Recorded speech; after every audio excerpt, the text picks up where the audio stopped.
I have the pleasure today of introducing former Columbus Rotarian Ryan Frederick. Some of you remember Ryan from when he was a member with us.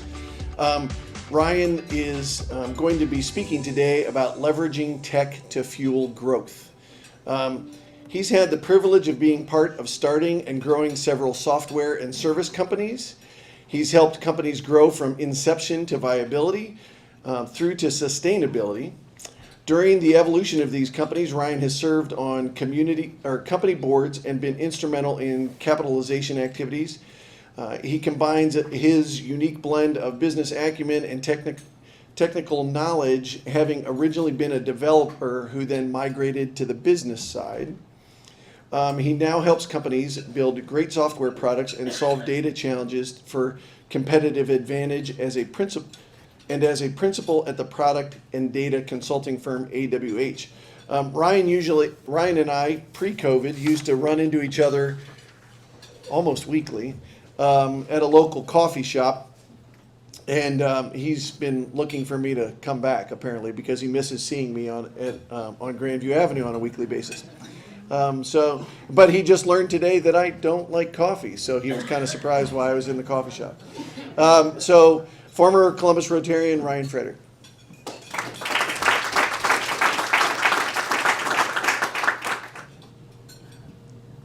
So yeah, I would see Scott frequently at Stoss in Grandview, and then this morning he says, I don't even like coffee, and I'm like, what's a dude who doesn't like coffee doing hanging out at coffee shops? And he said that he's there recruiting Rotarian members.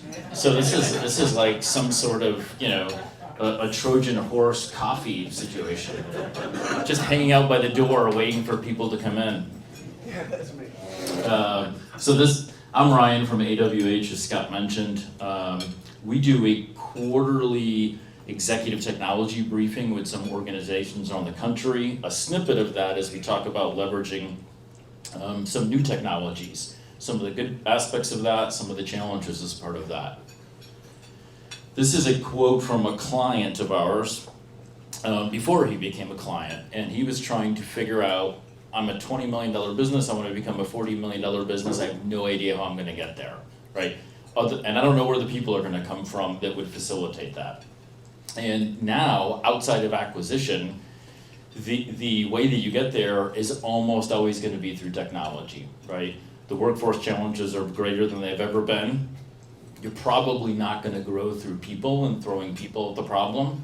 The only real way to then grow is through acquisition, or in many cases through leveraging technology better.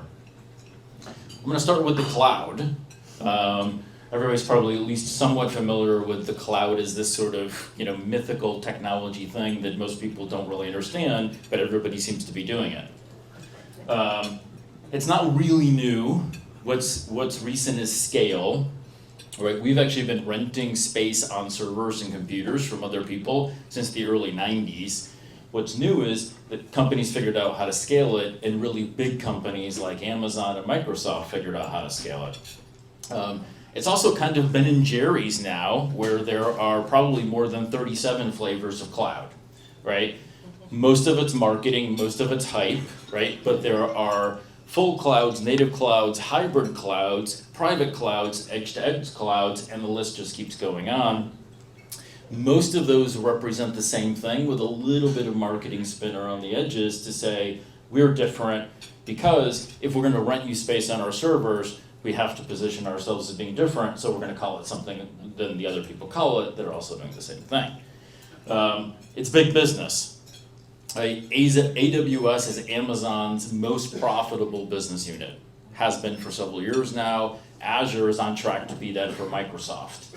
HP, IBM, everybody who's a big tech company is now in the cloud game. Why?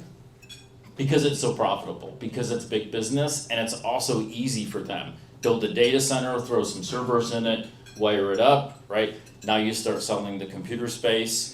There's very little service and support in it, and you can man a data center, right, with a dozen men or women, right, to keep it up and running. So the cost is low once you make the initial investment. Of course, the depreciating all that equipment as part of it.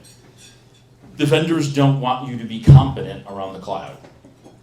right? Because the less you know of what buttons to push and what levers to pull, the more money they make, right? So this is kind of a paradox, right? That they don't want you to actually know how to manage your cloud implementation very well because they make more money if you don't know how to work it very well, right? So it's an interesting sort of dynamic and paradox that they don't want you to be that informed about it.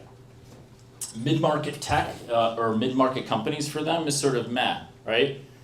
Enterprises, lots of servers, lots of data, lots of users, lots of transactions, right? Consumption goes up, your bill with them goes up, right? So enterprise is very highly sought after by the cloud providers. Fast-growing startups who are on a trajectory to become enterprises, very desirable.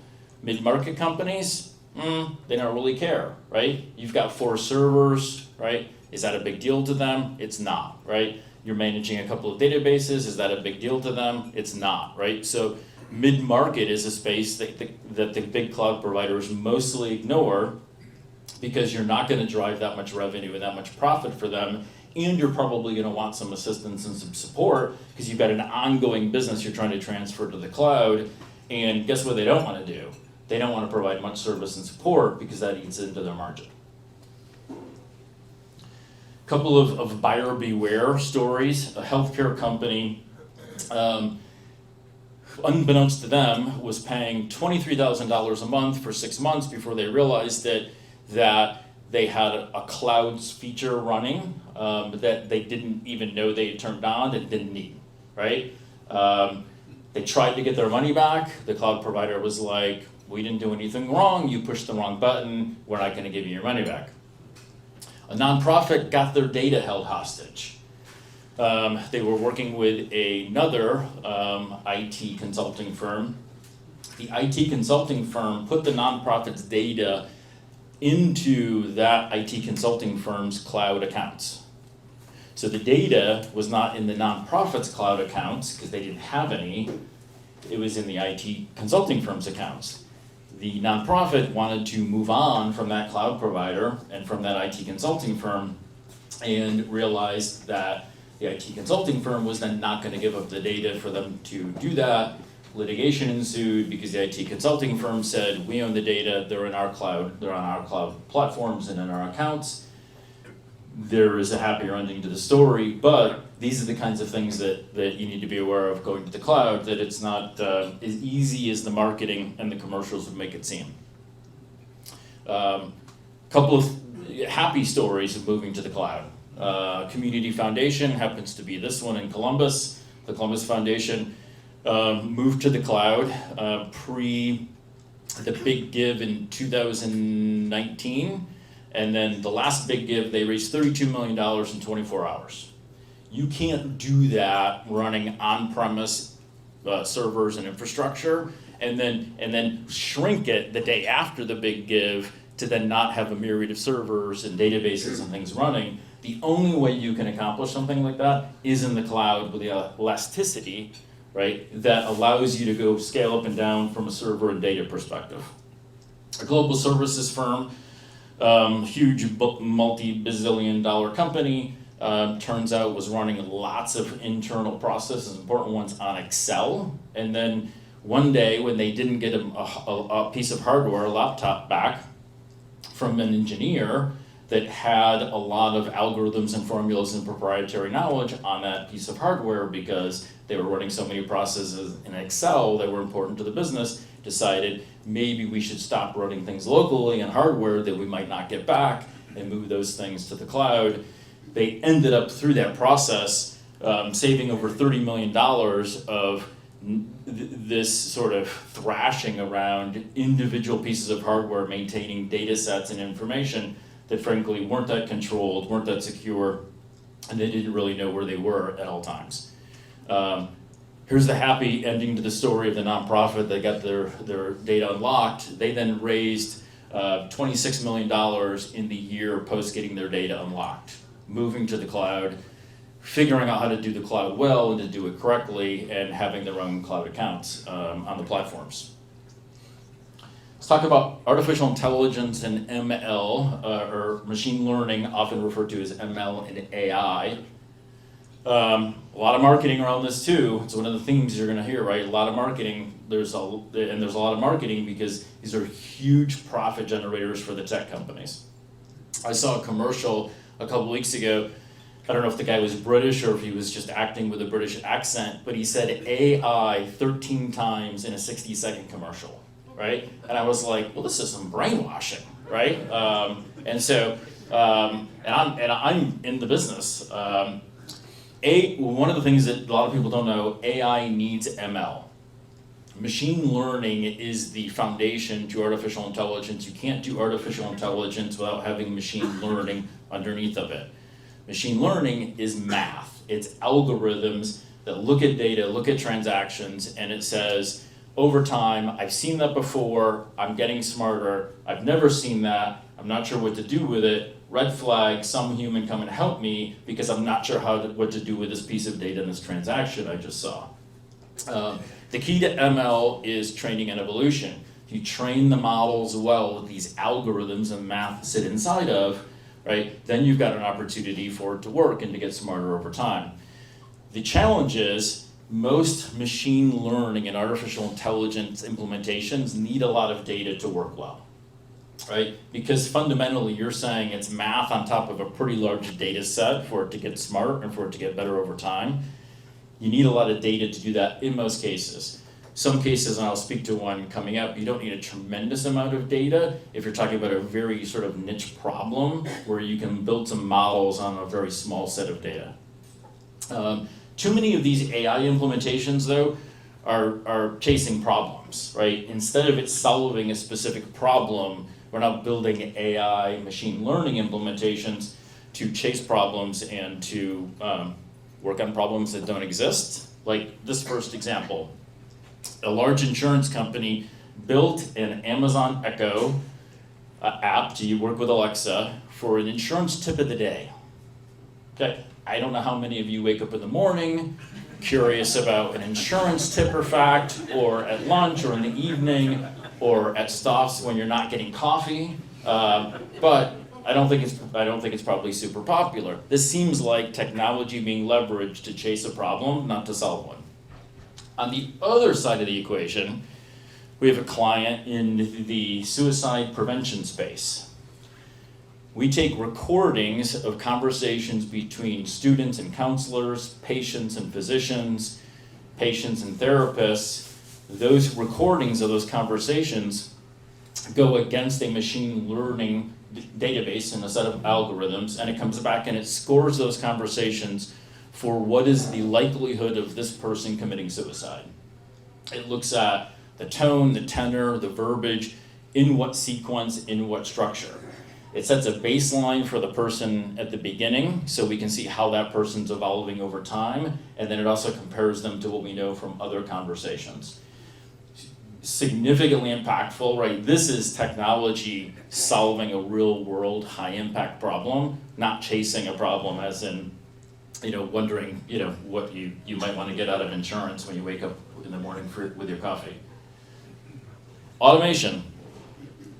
We're going to talk about two types. There are more, and there are nuances inside of these two types. Physical robots, conveyors, right? Things pulling off a shelf, putting it in a box, maybe even packing the box. Process, which is often now called RPA, Robotics Process Automation. This is mundane tasks that are done by humans, data entry, administrative things, etc., being done by bits and bytes, right? I know this piece of data needs to end up over here because it's just come in, I've become aware of it, I can put it over there better than a human can, more efficiently at less cost, right?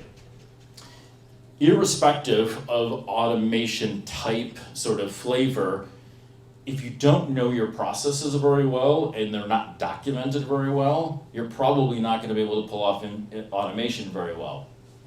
Automation needs precision, right? It can only replace mundane tasks that a person is doing if you can tell it, this is what you're supposed to be doing, right? So one of the things that we find when we're talking with companies about automation is the first phase that we often have to engage with them on is documenting and defining their existing processes, right? Because if you don't have that stuff as a sort of precursor, then you're not probably going to be able to automate very well. Integrations are also important as part of this. What we often see is someone will automate one aspect of their company, one process, one area of the operation, and then you end up with a silo and an island of data and automation, right? And that can be okay as an experiment to start and to sort of learn and get your legs under you, but eventually you've got to sort of migrate that automation and integrate other aspects of the operation into it.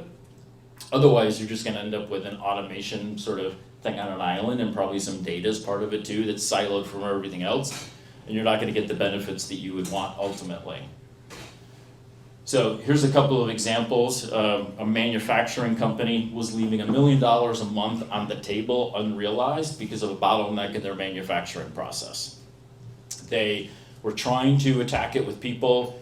They would hire people, train them on this particular part of their process. The people wouldn't stay, or they would have workforce demands in other areas, so they would have to take those workers and put them in other areas of the operation. And so this bottleneck just kept sort of increasing in importance. And they said, all right, well, now we have to do something about it. We've worked with them on a robotics implementation to replace the need for people in that part of the process. It's probably going to be a $2 million investment for them at the end of the day, but you're talking about a $2 million investment against a end of year value of $12 million. Over the course of 2 or 3 years, you're talking 24, 36 million. Most of us would spend 2 million to get 36 if we saw a path to that, right? So talk about real dollars here. Another real dollar situation around automation. A manufacturing company was quality controlling their end product at the end of the process. And that's when they were then assessing, well, is it a good quality? Can we ship it, right? And that's when they would find raw material issues. Oh, this thing has a seam in it, this thing has a hole, it has a burr, etc. And we said, well, why don't you examine the raw materials before you take them into production using some camera vision technology? Super low cost, right? You scan it with some cameras, you look at it. If it's defective, you pull it off the line, and you don't send it through production. Because the problem is, if you send it through production, you then can't take the raw materials and send them back to the supplier to get a refund or get them replaced. If you've already produced with those raw materials, you bought the raw materials. So they've saved about $8 million a year in just using some camera vision technology at the beginning of the process to QC those materials. Digital commerce, this is probably the most prevalent one, right? It's the consumerization of society and everything that we do, right? Even in B2B transactions, everybody's expectation is now they're working with Amazon, right? I want it tomorrow, I want it super easy, I want you to make recommendations about other things I might like to spend money on that I don't really need, etc. But that's really what's now happened inside of the business environment, right? It's not just about selling products though, right? When you think about the consumerism and digital commerce, it's how, especially in a B2B setting, it is how do you allow customers to serve themselves, right, and for them to be empowered, right? And the more that you can do that, we've, I think, crossed the threshold where we thought, oh, well, if I ask customers to do things on their own digitally, they're gonna feel like they're devalued, right? Oh, you want me to serve myself? Oh, you want me to track my own orders? Oh, you want me to place my own orders, right?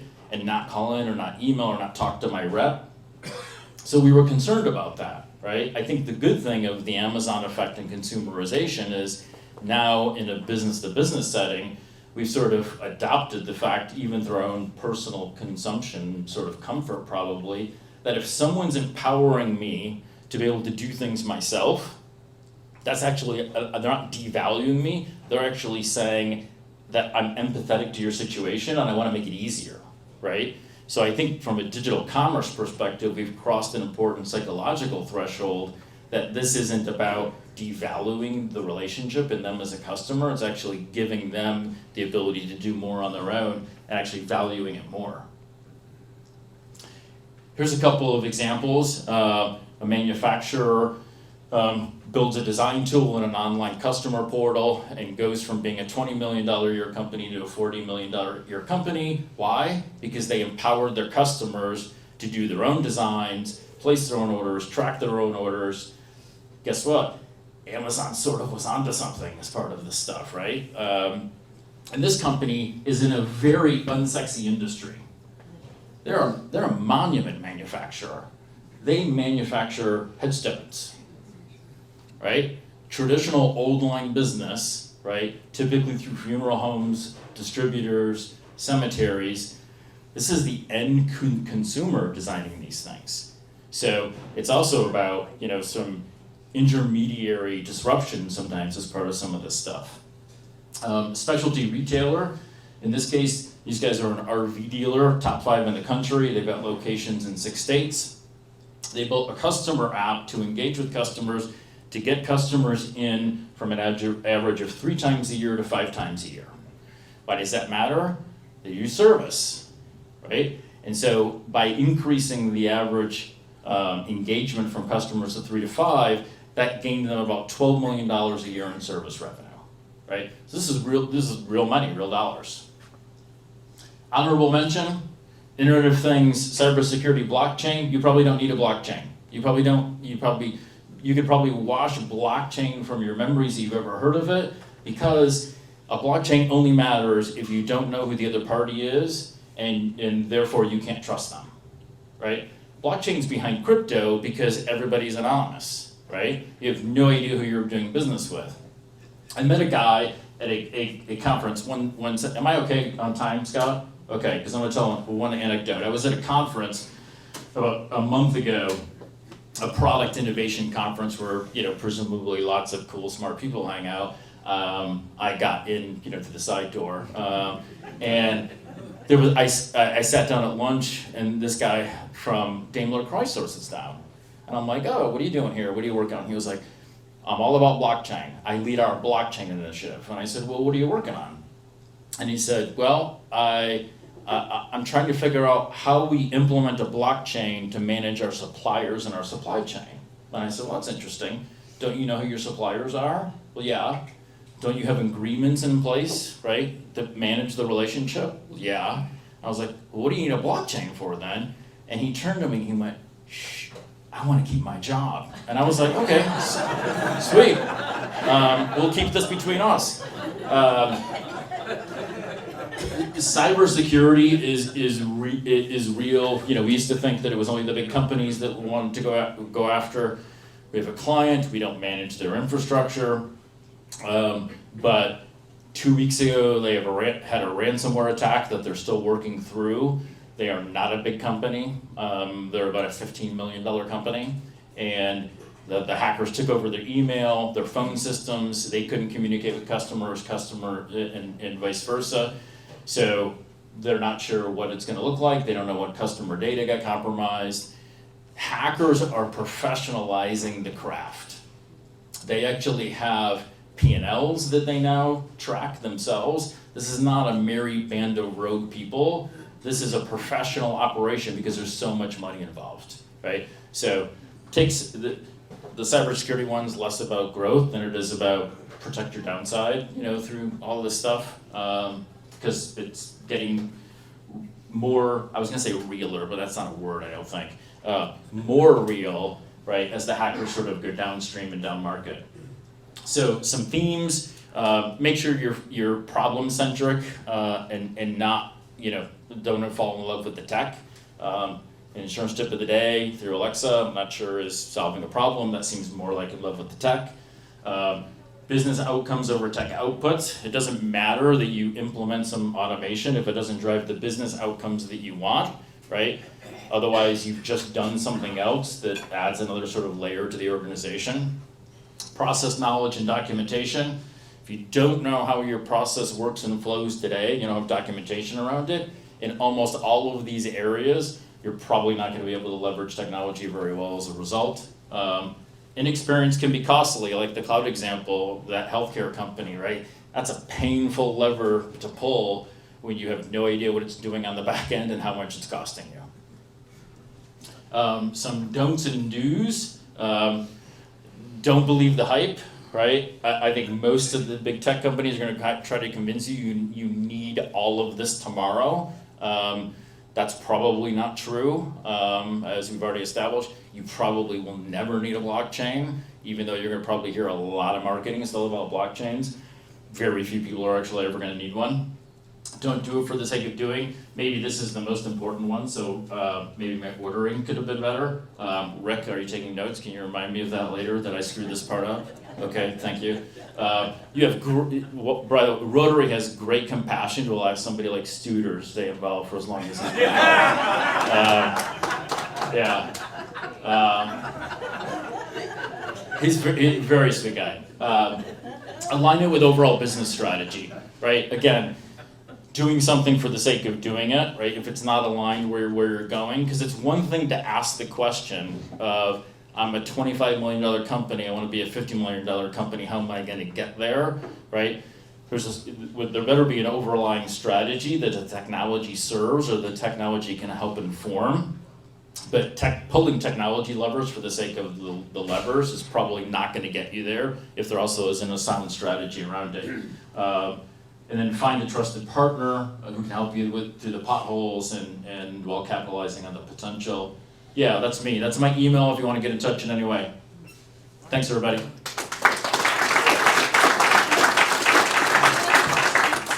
What's that? Are you going to do questions? Sure. I have one. About the suicide hotline thing, what were like the Hipaa implications? Like, what kind of stuff was set up ahead of time for that? Oh, a ton. Okay. Yeah. Anything inside of healthcare is just, dripping with HIPAA. So we have to get sign-offs from both the interviewer and the interviewee, and they have to acknowledge the HIPAA compliance as part of it. So just like with any other sort of medical procedure now, thankfully those can happen digitally now, where people can sign off on those digitally. If it's for a minor, then the parent has to sign off from a HIPAA compliance perspective. We also send to the person, which would be a student, a patient, we send them the results of the conversations as well and the score. We send it to guardians. That could be everything from parents to foster parents to social service agencies, etc. So there's transparency throughout, which is something that's important, to us and to the company. The company's called Claridgeant Health in Cincinnati, by the way. If you want to check them out, fabulous work. The research was done at Cincinnati Children's Hospital that it's based on. So there is actual scientific evidence that monitoring and scoring these conversations and someone's speech is a factor and can give you some signals of what's happening. But yes, lots of compliance issues across the entire stack. If you did find that one of the patients was, likely to commit suicide, were there steps in place like, okay, we're going to go straight to, a parent or guardian or social worker or someone? Yep, there's actually training as part of it as well. So when someone who's a caregiver, for lack of a better term, is conducting an interview, we also try to process the results and give them a score while the person is still in front of them. So this all happens in real time, which is a significant technical challenge, but we got there, and we give them, because we want them to know if we've now detect suicide ideation, to take action now.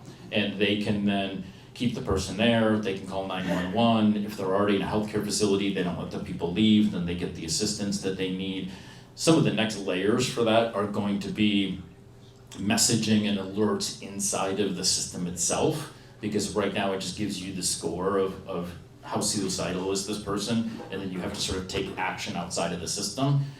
In the future, we're going to want action inside of the system, so we can also sort of track, okay, the person was suicidal, there was an incident, there were actions taken, what's the remediation, how has that now changed, right, the arc and the narrative for that particular person? Thanks. Yep. Yes, sir. So interested to hear your perspective, I guess, or your opinion. A lot of tech executives out there that are kind of going in the vein of automation or AI have been talking about universal basic income need at some point in time in society, as automation drives, some folks out of potential areas. Just interested to see what your thoughts would be. Yeah, I mean, it's complicated and messy, right? They're like some of our clients. I'll speak from our experience with our clients. So the quote that I referenced at the beginning, he can't find enough people right now, right? And so he probably would he be spending $1 million, $2 million on robotics and automation if he could find the people so he wouldn't have a production bottleneck? No, he would probably just hire the people and work with the people.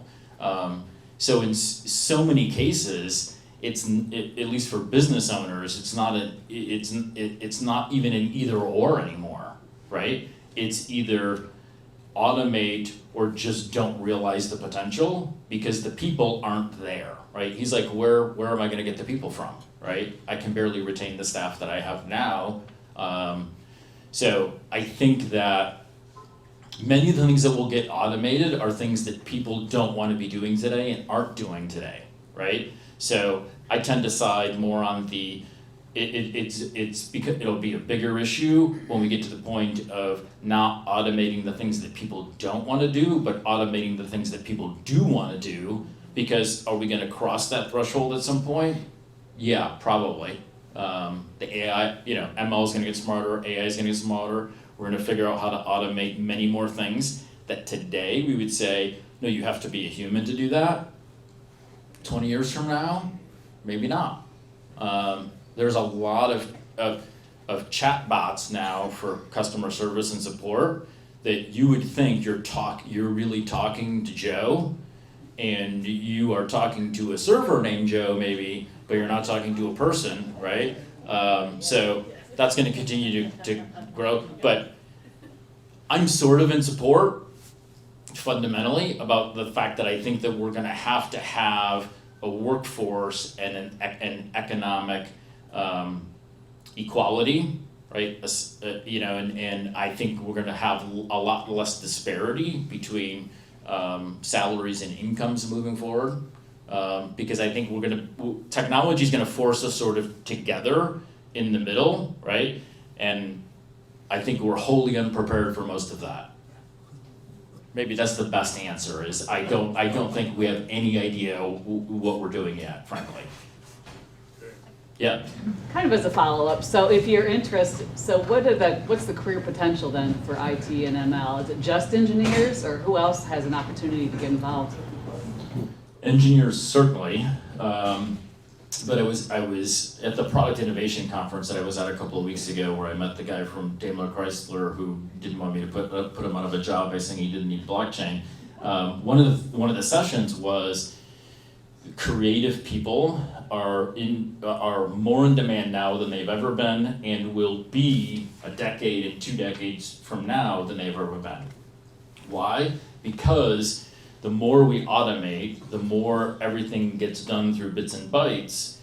Creative people will be highly in demand, because how do you even tell the story, right, of some automation even to your team members, right? So one of the things that I think is going to happen over time is that internal communication and sort of internal creativity, which has sort of lagged, I think, now over the last couple of decades, is going to go up. So I think we're going to see a creative resurgence, because we're going to be so sort of desirous of telling good stories around all the tech, figuring out how to humanize it, figuring out how we still sort of all stay connected when we're going to feel like we're getting pulled in directions to be more disconnected. So I think the creative side is going to grow just as the tech side is growing and is going to continue to grow. Yeah. To what extent have entities like your own travel to developing countries to provide the service that you're providing, assuming that the dollars are there to pay for your fees. I'm just thinking about Russia, and 20 years ago, 25 years ago, being in Russia with a major manufacturing company that could not even control their inventory. They didn't have any concept of securing inventory, let alone the processes related to it. So to what extent, I would think that would be a lucrative business for sending a few of your key people to foreign countries that are still developing, and we have, as you know, numbers of those countries around the world. Yeah, sure. We certainly haven't done that. Some of the big tech consulting firms probably have. I would say, being a small town upstate New York boy that was born in a shed, that's mostly a joke, but not too far from the truth. I still think there's a lot of pockets in the U.S. where we're not as advanced as we should be, and there are lots of opportunities here, and even inside of some industries and companies, from the outside, it looks like, well, they must have their act together, right? They're big, right? And their logo's everywhere, so they must be doing it right. You pull back the curtain and you go in there and you're like, oh my God, how do you guys make it through the day, right? But I do think there are lots of pockets. One of the things that we did pre-COVID, we're bringing it back now, is we teach underemployed adults to be software developers. And we have a partnership with the Columbus Library where we go into library branches and we run learn to code classes. And so I think one of the great challenges that we have is we've got lots of people who, frankly, when I worked at McDonald's in high school, I didn't want to work at McDonald's and, empty the trash either, right? I did it because my parents made me do it because they said it would build character. That didn't really come together. But there's lots of people, right, who are going to be on the outside looking in if we don't give them the access to be on the inside of the stuff in the new economy. And I think that's where we miss a big opportunity, is we've got lots of people that would work and would love a generational changing career in technology, but there aren't enough programs and there isn't enough access. I will stop rambling about that because I could talk for the next hour just about that. But I think there's lots of pockets of opportunity. We're out of time. But we have your email address. Right. You want this? Yeah. Next week, we're going to hear from Executive Director of Franklin County Human Services Chamber, Mike Corey. That's it. Bring stuff to put in the Soul Train and have a great week. Bye.